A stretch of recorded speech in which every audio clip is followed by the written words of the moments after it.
All right, we're getting some more folks joining in.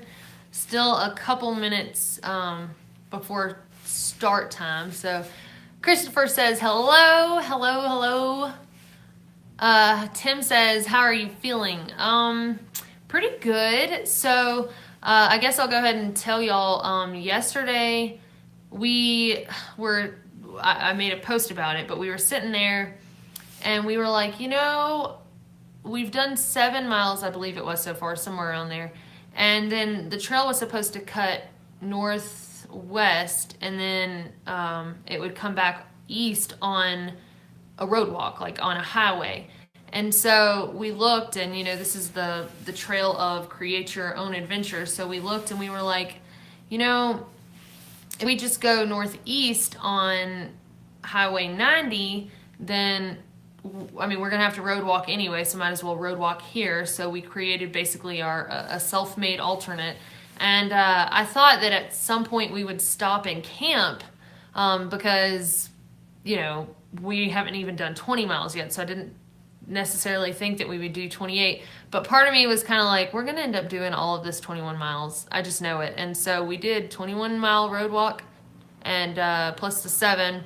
So it ended up being a 28-mile day. So my feet are a little swollen, my knees are a little swollen, but pretty much feeling fine. And it was actually pretty exciting just to do something completely different. So feeling pretty good. Feet, hips are still kind of sore, but it's just because I'm getting used to carrying all of this water, having to carry a lot of water. It's not good for breaking in the legs, but otherwise, everything's normal. It's nothing like abnormal the way that I'm feeling. So how does the first part of the CDT compare with the first part of the PCT? So somebody asked that, and I don't think it was you, but somebody commented on the Patreon post that said they weren't going to be here. But anyway, so it's similar in the way that it is the desert, and it is dry, and it is warm and windy, but it's more extreme of all those here. So the desert on the PCT starting out, it was warm, but it was not as warm yet. And it did get colder at night than it has been getting here. But there was way more shade on the PCT than there has been on the CDT so far. Now we just started getting to some areas that actually remind me of the PCT in the way that there is some shade, there are some trees, there is some brush that you can kind of hide behind and shade yourself. Still haven't had any natural water sources on trail, relying on cattle troughs, and the caches end Lordsburg, so it's just been cattle troughs going north. But when we hit the Gila alternate, there are going to be like the Gila River, so we'll be crossing that several times. So it does remind me a lot of the PCT, but just a little bit more extreme desert so far. So let's see. Oh, Ed says he made it after all. Didn't think he was going to make it. Robin's here. Okay, let's see. How is the navigation on the CDT? Doesn't look like it's well marked. Gut hook, in reach with the map paired to the iPhone. Looks like it's easy to get turned around out there. So, Tony, yes. There are parts that it could be easy to get turned around. The first section, there was like one stretch of like maybe 8 miles or so. I don't remember exactly how long, that it was like playing find the fence post the whole time. But got gut hooks. The inReach also has a map with the trail that's on there. So that is nice to have as a backup if my phone bites the dust. And then, they do have some signage. There might be blue paint on a rock. We've had to climb up under a lot of barbed wire fences. That's something that's different. On the PCT, there's always a gate or a stile. On this trail, there's been like, you just climb under the fence and you gotta put your pack under there or do the limbo with it or whatever. So sometimes there will be like a blue fence post and, like that's where I cut under, or there's either been something painted blue, a CDT sign, or like cairns. So there is normally some kind of signal, but you have to be paying more attention because you can pass the thing that's signaling you and not realize, if you're off in La La Land. And so I've been listening to Patrick Swayze's audiobook the past, really just yesterday. It's so good, but it's easy when you get in zones like that to get distracted and not pay as much attention and miss a turn. But luckily there have been a lot of gravel roads that you can follow to correct your mistake. So it's not been really too bad, but if I hadn't done the AT and the PCT, it might be a little bit more difficult. You and Perk are experienced. How's Aaron doing with the high miles? Aaron's hanging in like a champ. I mean, we all are pretty much in the same boat physically starting out, and I think Aaron might have even been doing a little bit more physical activity than Perk and I. I think the main thing that Perk and I would have over Aaron, if anything, is just like the mentality. And yesterday when we were doing that 28-mile stretch, I mean, Aaron was hanging in just like Perk and I, just like the same. But Perk and I were joking.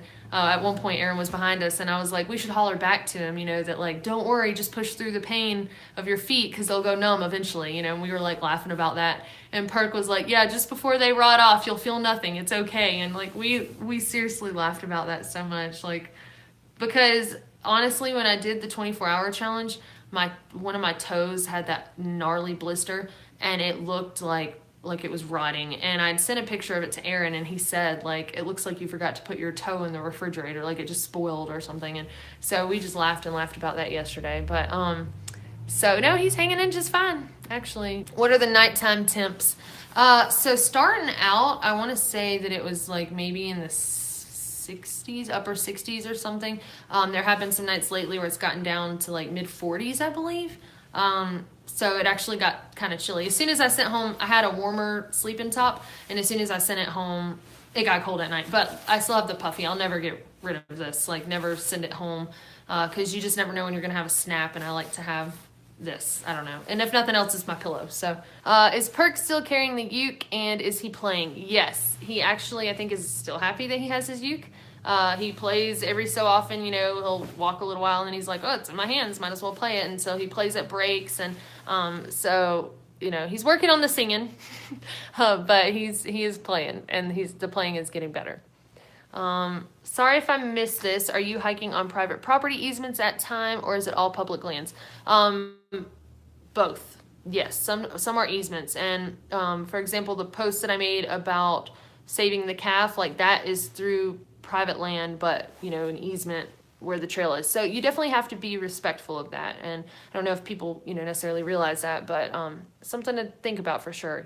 You are on private property, and you have to, which you should respect public land anyway, right? But for example, that rancher said, the pipe that was pulled out of his big tank, so you got a pump pumping up water, and it's flowing through a pipe, and it was through a windmill. So the windmill is running and, pumping water out of a well, I assume, and then flowing into a big tank, which flows into a cattle trough. So the pipe was hanging out of the tank, and it's flowing onto the ground instead of into the tank. And so I told him about it, and he was like, yes, please fix that for me. And he said, see, that's what happens when we have hikers come through. And he's like, I'm just glad that y'all are doing the opposite and helping, So, I guess a hiker saw, hey, there's a windmill, there must be some water, and pulled the pipe out and filled up their bottle and just left it out. And it's like, you have to think about these things. When you open a gate, close it. When you pull a pipe out and get some water, put it back in. It's like, it's such common sense and common courtesy, but I think that those things aren't necessarily common anymore. That's what the problem is. So, have you dehydrated any of your meals for this trip? Nathan, I did not dehydrate food like I did for the AT, but what I did is I got some dehydrated ground beef and vacuum sealed it. So I've brought some of it with me, had some of it sent to me, and we'll probably restock on that when I go home for my sister's graduation.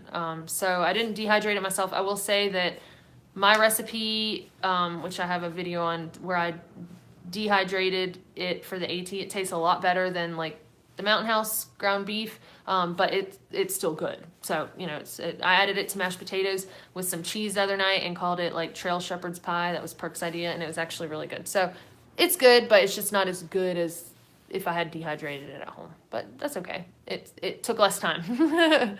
So now that you have been on trail for a while, are you glad you didn't bring Fancy? I'm glad I didn't bring her for her. Like, I actually really miss my children a lot, my dog children. But it's been so hot and so little shade, and Fancy being a black dog, I feel like she would be absolutely miserable in the heat of the desert, and I would have to be carrying even more water. So it is probably good that I didn't bring her. However, when I go to fill in some of the holes on the PCT, I was thinking it would be kind of cool to take her out there with me, to get in a section. And it'd be like in Oregon and those areas, you know, not the desert. Well, there's one closure in the desert that I have to get, but one little part wouldn't be so bad. But just like miles and miles and miles and day after day after day of having her in the desert, I would be worried about her. So, do you feel like you have your trail legs yet? No, not quite. I feel like I'm getting broken in, but definitely that 28 was painful, so didn't come easy, you know. So not yet, and we haven't had a whole lot of climbing. So once we hit, you know, steeper terrain, I'm gonna feel it. I'll have to get second trail legs probably. So I'm so thrilled with your photography, Dixie. Yay! I'm glad you like it. I don't know. I really enjoy getting shots of, you know, the little critters and the flowers and that stuff. And I actually got an ant the other day. I'm really excited. He was like digging in the dirt. He was like flicking dirt, and it was kind of cool. Hi Dixie, Jim from cold snowy PA. Rather be with y'all in New Mexico. Be careful what you wish for. Honestly though, if I had to pick freezing cold snow or hot desert, you're right, I'd probably go with hot desert, but I freeze. I mean, I'm sitting in a room with a puffy on, right? So yeah, I bet you're ready for some sunshine there, Jim.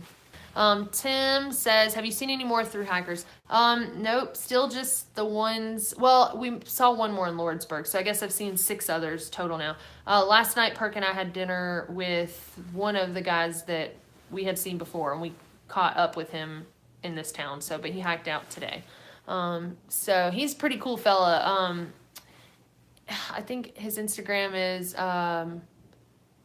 who goes from place to place, I believe is his Instagram name. But I posted a picture of him on Instagram a few days ago. But he's a really cool fella. He's in his early 30s, and this is his first thru hike. So I just think that that's really neat. But let's see. Hi from Michigan. Hey, Julie. You know, Michigan is one of the 3 states that I have not been to yet. Michigan, Indiana, and Alaska. So I'm gonna have to go there sometime. I've been waiting, I'm like, somebody will get married in Michigan at some point, but they haven't yet. So, how needed a tetanus shot? Oh, Julie, are you talking about the picture I posted of my finger? I'm gonna live though. I'm not dying, but yeah, my finger got, whenever I was I think, my pack got hung, my tent actually was on the back of my pack and got hung on the barbed wire, and in trying to get that off and get loose going through a little stile, I stabbed my finger on the barbed wire, so it didn't feel good. Any changes to the types of food you love or hate? Still not crazy about certain things, but no, honestly, the biggest change that I've noticed is I haven't really wanted ramen noodles much. I've had, I think, 1 pack the whole time I've been out here. And I had to, I added some stuff to it to kick it up a notch, you know, but, and I haven't been too crazy about the idea of mashed potatoes. And those are 2 staples that I was not tired of on the PCT. So it's kind of interesting to see that I'm like, but not tired of fettuccine, the Alfredo pasta sides, not tired of that one yet. So it might happen. Where am I at? Okay, the tetanus shot. Yeah, I think I got a tetanus shot not that long ago, hopefully. I can't remember, so we'll see what happens. Hello from Pensacola. Have you noticed the desert things are further away than they appear? I found that out the hard way. Yes. We approached these mountains, and we approached the mountains, and we approached the mountains all day, and we approached them, and they finally got to us, but it just felt like you're getting nowhere. Exactly. That's exactly how it feels. I made it on time. Hey, Dixie. Hope you're not blowing away out there. The wind is super crazy here in Colorado. Yeah, the wind has been trying, for sure. It was nice on the pavement yesterday to keep us cool, but it's been a test for sure. Is Verizon your phone service provider? Yes, Scott. Yeah, Verizon is what I have. Jim says, how's the BRS stove working out? So good question. It is not as steady. I do not feel as confident with it sitting, my pot sitting on it, but the Pocket Rocket was better, and I felt like it was more durable. I feel like the little arms of the small stove get hot and kind of bend and stuff, so I've had a couple of tip overs. I'm careful to not have it where it will spill onto me. But so far, even though it's not as like durable, and when I go to turn it off, it gets a little crazy and like throws a flame, or whatever sometimes, but nothing that I won't be swapping back to the Pocket Rocket anytime soon because it's so light. The new one's so light that it's worth it to me, even though it's, a little temperamental, I guess. But so yeah, it's not like as good or as good quality, but it's working just fine. So Cheyenne would like to know if you've seen any poisonous snakes. Nope. Actually, we had a bet going when we first started. It was like, I said that around 10, or my bet was, well, we all picked a number, and I thought it was going to be like within X amount, but they were saying we're going to go by Price is Right rules. So my number was 10. We didn't see it by 10. So then Perk said 11, and Aaron said 40. So technically right now, even though we're at mile 160, I think, we haven't seen any rattlesnakes or any other venomous snake. And so unless we don't see one until the end, Aaron's the closest without going over, right? So Perk and I are like hoping that we don't see one so that, it's all a tie and nobody wins. Or we all win or we all lose, however you want to say it. Let's see. Are you still running a camera or is Aaron taking over that task more? So Aaron he's got a camera with him that he's videoing. He's getting some footage on his phone, but I'm still doing everything as if Aaron wasn't here. Like as far as still capturing the same things that I would whether he was here or not. So I think he's getting more stuff with me in it. So he says that, it would connect better. Like it's not just like me videoing myself and then seeing nature. It's like also me in it. And he's got like a fancy camera, so he's getting some shots with that also. So it's more of a collaboration this time, but I'm still recording as much as if, he wasn't here. And it's so funny sometimes because he'll be near me when I'm recording something and I'm like, I'm going to get this. I don't know if Aaron will use it, but he'll have it if he wants to. And it's so funny because he's right there, But that's how it always was on the PCT. It was like, I'm going to get something just in case Aaron wants to use it. And so I'll say that sometimes to Aaron because I always used to say it to Perk. So it's kind of funny. Keith says, hey, Dixie, got my first moment lens in yesterday. Pretty impressed so far. Besides the macro, what other lenses do you use? Thanks for the recommendation. The macro is definitely the go-to. I have the wide angle and then I also have the, oh gosh, what's it called? It's like the zoom one. Hey, Aaron, do you remember what that lens is called? Not the wide, oh, the telelens. Never mind, got it. I just had to ask you and then I knew. So it's the telelens. So I have those three. Use the macro the most. Use the wide angle second and then the tele third. Probably just because I'm not as familiar with it. So I'm kind of like, on when to use it. But haven't used the wide a whole lot either. But the macro I've used several times. I just love that one. I just love it. Have you tried any new local cuisine? So in Lordsburg, there was only like one restaurant really that was open at McDonald's. So we ate there, but we ate there so many times that it was just like, it wasn't even that great. It wasn't bad, but it wasn't like great. I won't miss it. But this town, there's a brewery and they've got some pretty decent stuff and it's like decent prices. So it's like really good price for the stuff that they serve. So that is the brewery. They also, I guess it's this distillery and brewery because they've got their own whiskey there too. So we tested some of that last night. So that was kind of cool. The reliability of the Pocket Rocket over the BSR is worth the 2 extra ounces in my opinion. Yep, and I mean, I completely understand that. I understand how it could go both ways. And for me, I'm like, I'm like careful enough and keep that in my mind enough. But yeah, if you don't want to have to worry about it, then the Pocket Rocket is a really good stove. It's just $40 versus like $11, and then like you said, yeah, it's a couple ounces because the BSR is less than an ounce. So it's kind of crazy. What luxury item do you bring that you couldn't do without? I have cold. I don't even have camp shoes anymore. I don't have town dress anymore. I even cut my journal. So I guess that's the one thing.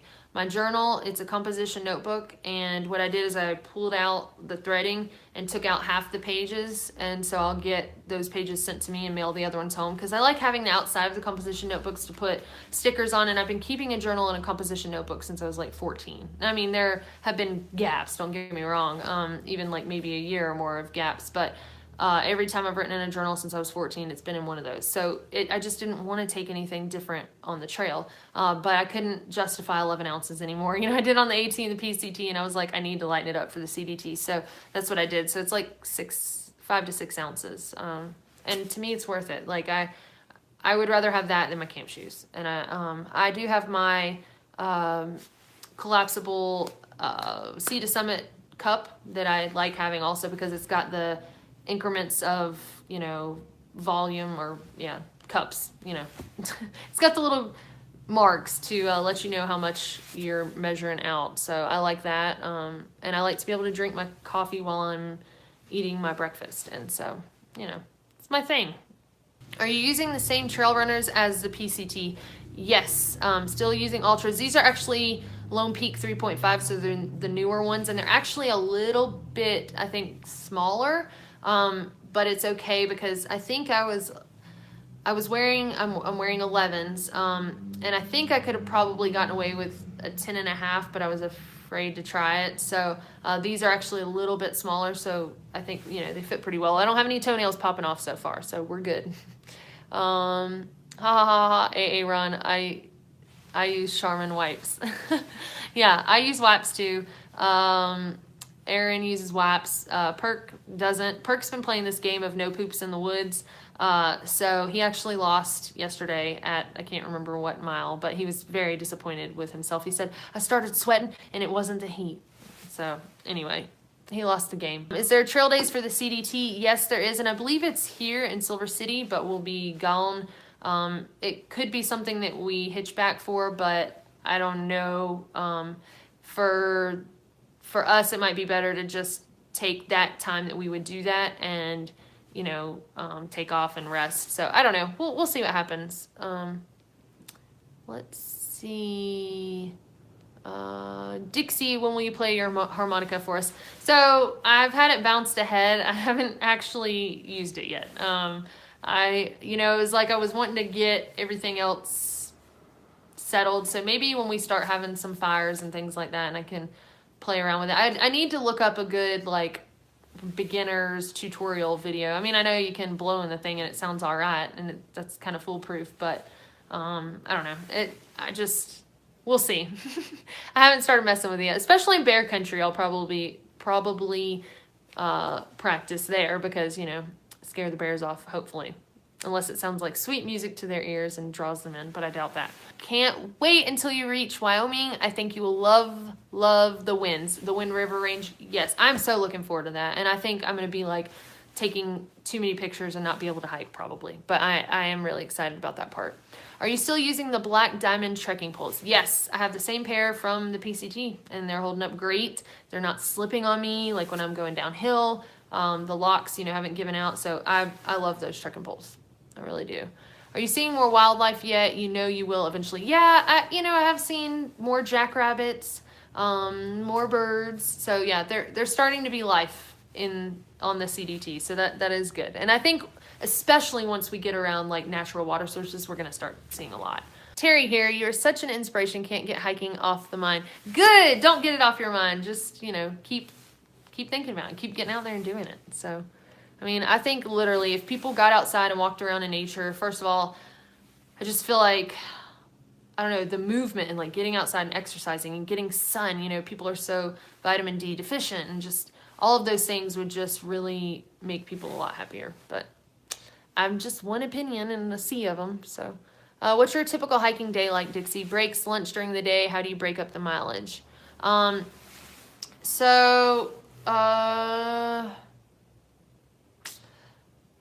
Well, we've gotten out of camp late, as late as like 10 a.m. one morning, and then as early as like 8 one morning, or maybe 7:30, but probably 8. So then we hike, and usually we hike a good 5 miles or so. It depends also on where water is, because we like to take breaks at water so we can chug. And then probably stop for lunch at some point, maybe one other break, and then, you know, stop for camp. So, but yesterday was different. You know, we stopped at one point to get water, and that was probably like 3 to 4 miles in, and then we stopped again at like the 7 mile mark, and then we didn't stop again. And oh yeah, we did at the RV park to get water again, and then you know, once we got to town, we got to stop. So usually I would say there are maybe 3 breaks during the day total, including lunch, and that's a pretty general day. I've been cooking every day, but I just got in some summer sausage from Sally, and I am gonna eat that for lunch. So I'm not gonna be cooking this next stretch for lunch, but for dinner and breakfast probably, yes. But I did have some Pop-Tarts that I was eating for breakfast, so I wasn't cooking breakfast this last stretch, but still cooking coffee, making coffee. Silly question, why are most hikers using the smart water bottle? I've seen it used on several YouTubes. I think that they're lightweight. They hold up pretty well, even though they're so thin. And the threads fit the Sawyer squeeze. I use Life water bottles right now, but also the fact that they're in liter increments.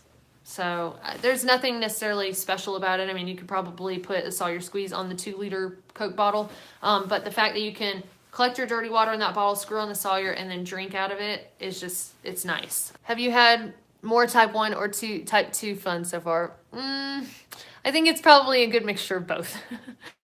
It has, the type 2, it has been real, but I don't know, probably more type 1, to be honest, as of now. Where have you found the best tasting water so far? It would have to be one of the cattle troughs, but probably one that we didn't have to like dip into the algal bloom water. It was like straight from the pipe. But the cache water tasted like plastic, and the town water was not good either. So I didn't mean to make fun of you with your Gilligan hat on, but you did look like Gilligan. That was my first thought, and it simply came out, oh, I'm not worried about that. I called that myself. Like, I was like, oh my gosh, I look like Gilligan. And so great minds think alike, so no offense taken at all. How much does a water stash service cost on the CDT? So the cache service is from the border to mile 80, I think is Lordsburg, or is it 85, mile 85. So you have, I think, 5 caches in there, and it's $10 total. So $2 for each cache, basically, but you get 2 gallons, so it's like $1 per gallon. So it's really a pretty good deal. Now that you're on the CDT, how do you feel about sticking strictly to trail only? There are so many alternates on this trail. There is the strict trail, but a lot of times it won't even have water, so this is very much a complete your own path. But the reason that I'm not worried about being, you know, strict, like purist, is because the CDTC says that for it to be considered a through hike of the CDT, that you must complete a continuous footpath from Mexico to Canada in the corridor that is the Continental Divide, basically. So as long as it's a continuous footpath, more or less like on, near, you know, or around the Continental Divide, that it is considered a through hike for them. So to me, you know, as long as I go by those rules, then I'm good. Congrats, Dixie, on 500 patrons. Thanks for the card. I got it last week. Yay! Yeah, I saw that today. I was like, 500 patrons. That is crazy. Like, I never thought that many people would be interested in what I'm doing. You know, it's just, it still blows my mind, you know, and I'm glad. It makes me feel good, especially when people are like, oh, you inspired me to get out and hike this weekend, or section hike, or through hike, or, you know, just do the thing that I've been wanting to do forever, because I guess we all get inspiration from somewhere, and it feels strange to me to think that I, you know, was that for somebody else, but it also is a good, you know, it's a good feeling. It makes me happy to know that, because, you know, I've got my inspiration from people, and so we all get it from somewhere, and knowing that I've been able to pay it forward even one time is like, it's just it's a really good feeling. So So thank you for saying that, Jim. How can we help boost the Patreon numbers? Can we brag about this inside info on Facebook? Oh, thank you, Thomas. Yeah, I mean, you know, I guess I'm bad at like advertising myself or whatever. I mean, all of you are here, so you found out about it somehow, right? But I don't push Patreon a lot because, I don't know, folks tend to get like upset when they, you know, feel like you're just trying to advertise to them or something. And so I've found that kind of letting things grow more organically tends to work better because, you know, if you're doing something of quality, then people are usually interested in like, how can I support this? And I learned that because a podcast that I listen to, the Survival Podcast, like I'm a member support brigade member of his podcast, and his podcast is free, but I just kept getting all this great information from it, and I enjoyed, you know, the entertainment of like listening to him and the things that he talks about so much that I was like, I want to support this because I want it to continue. And he does actually mention it, you know, on his podcast. So you know, maybe I should mention it more. And but I don't know, I just like, I hate feeling like I'm pushing something on people, you know. So all of you are here because you want to be, and not because I was like, here, be on Patreon. But like, however, it is quite different if one of y'all mentions it, you know. So rather than me being like, oh, this Patreon is so great, and let me tell you why, you know, and I want you to sign up. It's, yeah. So anyway, to answer your question, yes, I don't mind if y'all talk about it, you know, like, oh, I'm on Patreon and I enjoy it, or, you know, whatever. Now, as far as like sharing links for the live Q&A and stuff like that, you know, I want that to be private for y'all because it is a perk and it is a part of, you know, you supporting me and me, you know, wanting to let y'all in on more of what's going on that I don't necessarily want to share with the entire world, you know. So like the fact that I'm in Silver City, New Mexico, you know, I don't know. So y'all are special. So let's see. So yeah, I don't mind you talking about it though. In other words, not at all. And thank you. That's a very thoughtful gesture if you do. Have you ever thought of hiking the NCT, then you'll see Michigan? Maybe. I don't know. I'm not sure. It seems, I kind of want to get international now. You know, I kind of want to go do some things over there, away from here. But I don't know. We'll see. You know, that could definitely be something for the future. I'm kind of open to considering a lot of different things right now. So, and several people have said good things about the NCT. So, it's definitely like not a no. It's just like I don't know yet. Hey from Arlington, Virginia. What's your favorite Mountain House meal or dehydrated food? Oh, that's a good question. Mountain House, I don't know. That's really hard for me. I don't know. I might have to get back to you on that one. I really do. I do love Mountain House, and I like that it has meat in it, so I get that protein. But one of my favorite meals to eat on trail is probably mac and cheese. So there's that. Like the Kraft mac and cheese, you don't have to worry about adding milk and all that. You just dump the cheese in there, and, you know, with some water, boil the noodles, drain them, dump the cheese in there, stir it up. It's so good. It's so good. So that's probably one of my favorite things, but that's a hard question. I love all the mountain houses. I really like those paleo meals to go. So there is that. How often do you see the other hikers, thru-hikers? On trail, not really often at all. I think there was like 2 days where we ran into other people, and that's it. Otherwise, it's just been in towns. How much desert hiking do you have left? We've got, I'm not sure. It's going to go into the Gila where it turns into a river area, you know, a river, more greenery and stuff like that. Then I think it might go back to desert at some point in the Great Basin. I think it'll be desertous. So honestly, I'm not sure how many miles of desert technically are the trail. Is the terrain starting to get more varied or still pretty flat? Yes, the terrain has been a little more varied, more hills, more climbs, but it is still pretty flat. And I think most of New Mexico is. What is your opinion on cold soaking versus cooking meals? Never have cold soaked, so I can't speak for that really. I know there is some information out there about it though. So I really like a hot meal though. Dixie, I love the way you share how things are going on your walks. I'm sure you've covered this, but do you use the built-in mic on your phone for audio?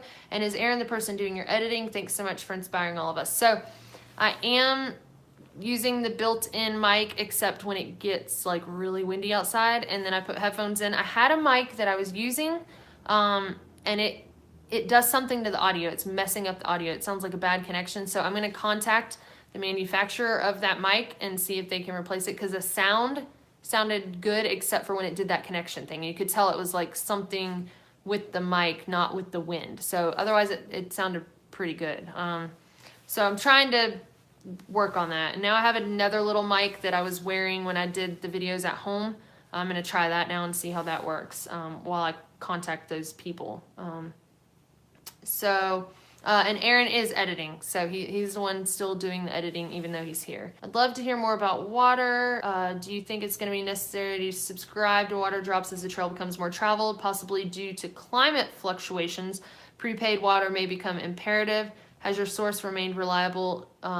Okay, so I think you're actually in here, Vic, but just to add to that, yes, I think that the caches will be something that people have to rely on pretty much regardless. I mean, unless some of the landowners are like, yes, this, cattle trough here can be used by hikers or whatever.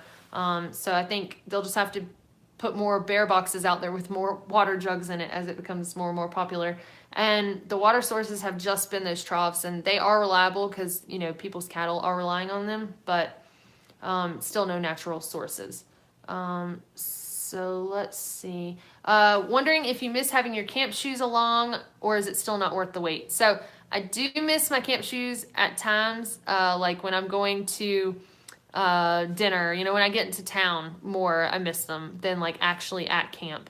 But I've been getting by, and I'm not going to add them. That's 6 ounces I'm saving. So I'm not going to add them back, even though I do miss them a little bit. What inspired Aaron to join you on the CDT? Did your passion for hiking rub off on him as he edited footage you sent him, or was it because he was curious to get firsthand experience of collecting the video footage, or maybe to explore ways of making what you're doing even better? So basically he was ready to do something else. Like, he was ready to try something new. I think, having to sit there and edit footage, inside back home in Alabama, instead of being out there was probably frustrating. And, so yeah, he said he wanted to come, and so he's out here, and so far, it seems like we've got a pretty good system going on. So how is the trail hunger? Russ wanted to know. And the trail hunger, I don't have it yet. I have been eating less sugar this time than before. So I don't know if, just not eating that has, made me not want more of it. I don't know. So I would say the hiker hunger has not kicked in yet at all, really. So there have been nights where I've had to make myself eat because I know that I need to. All right, so that's all the ones that people who couldn't make it asked. So let's see. Do you think that the ability to hike in a corridor contributes to not seeing more hikers, meaning not passing on a set trail? Potentially, but I think a lot of the hikers are taking the same alternates because either they're more beautiful, they're shorter, or because there's better water, or there is water, whereas on the actual CDT there might not be water. So I think a lot of us end up taking the same routes. I think what it is that you don't have as many gathering points, so there aren't designated camping areas. There aren't flowing water sources that people are camping by and things like that. There aren't privies, so I think that's more of it, and that there just aren't as many of us out here. Paul says, is gut hooks an annual thing, or do you buy once and you're good? As far as I know, you buy once and you're good. I still have my PCT one. I assume that when it's updated, it's updated and it's in there because when you make a comment and you get to town, it updates in there. So, I assume that they just keep making corrections and that you're good. I'm sure there is probably an FAQ on the Gut Hooks website. You can check that, but I feel like that's the case, that you're good once you get it. But Aaron says, no question here. Just wanted to say hi and drop some encouragement. Thanks for all the updates you have been giving us along the way. You're the best. I'm glad to know that y'all do like the updates. that's good to know, because, you know, I didn't want to like be posting too much. But so yeah, I think, you know, if daily is not annoying y'all, then I'll kind of keep, you know, trying to do some of that as long as I have service.